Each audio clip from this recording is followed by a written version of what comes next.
me there's an interesting differentiation between performance poetry and poetry performance, what I call poetry performance, because there's been a rise in performance poetry over the last few years, which is really good. Slam poetry and that kind of thing, and rap, hip-hop, which I love.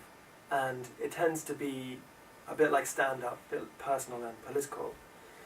But the idea of a kind of poetry which is very different from that, and yet is nonetheless performed, nonetheless stageable and enjoyable by an audience, is not so prevalent. So generally speaking, there's performance poetry, and then there's page poetry, and you might go to a reading.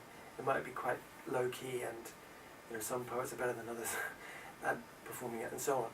But the idea of narrative poetry, for example, being really performed with music and with direction and so on, is not so prevalent. You might have storytelling, but it wouldn't be associated with poetry necessarily. So, odd though it might seem, the very simple term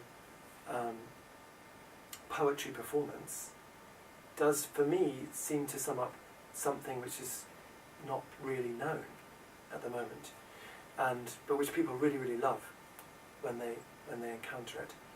So I'm very keen on pursuing that, and Egel is a very good way to do that.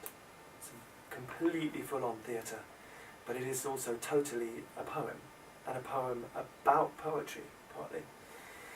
So it fits the bill, really, and it's great to work with Howard on that, because all of the skills that he brings to it take it more and more into performance.